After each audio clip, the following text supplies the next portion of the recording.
Hi friends, चलते आम एबे बनैबा ओडिशार पारंपरिक खेचुड़ी। एथिपाई मु गोटे कप अरुआ चाउल नेची आ एबे गोटे करेई बसैली इंडक्शन ने 2 चम्मच घिओ नेली। घिओ को करेई रे पकई देली। तापर से जो चाउल को रखी ताकू धोईकरी से घिओ रे पकईकी ताकू जस्ट टिके भाजी देबी। आपण माने भाबुथिबे कि मु करेई रे कोन पई कली। मु एथिपाई करेई रे करूची काहे ना मु इंडक्शन ने करूची।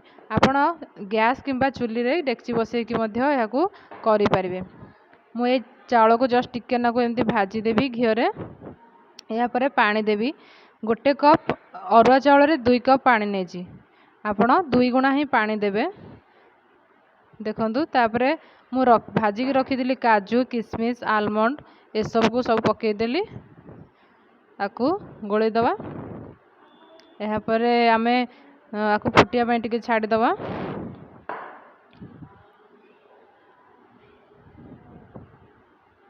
एथिरे एबे लुण अल्प हलदी आउ टिके चीनी पकई दवा।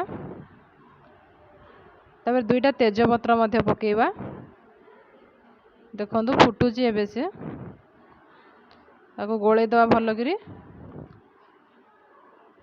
यापर मु अल्प मुग पकईली जोटा को मु आगु भाजी की रखी भजा मुग। यह सहित खेचुड़ीर जोटा बेसी स्वाद बढ़े थाए ताहला नड़िया। गोटे फाड़ नड़िया को कोरिकी रखी मुझे नड़िया को देदेली। देखंतु याको मध्य टिके गोले नेबे। नड़िया भी टिके सिझिबा दरकार। आ गोटे कथा हला आपण पानी को गरम करी किछि रखि थांतु पाखरे। जदि किछि दरकार पड़े पानी ताले आपण चाहिले टिके टिके ऐड करि पारिबे।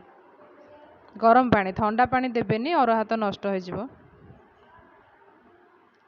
आमर एथुरु तो पेज बाहरी बनी से पानी मरीज आउ मोर खेचुड़ी प्रस्तुत हो साराणी। देखंतु मु ताकू कदली पत्र रे बाढ़ी देछि केते सुंदर देखा होछि खेचुड़ी। याकू पर्वपर्वाणी दिन रे आमे खाई परिबा। एटा बहुत हेल्दी हबो। आ समस्त तो एबे कर्मबहुल जीवन रे व्यस्त अछंती। निज शरीर पई भी बेसी टाइम देई पारु नाहंती रोषेई करबा पई। याकू खेचुड़ी की डालमा बहुत भल लागिवो। देखंतु।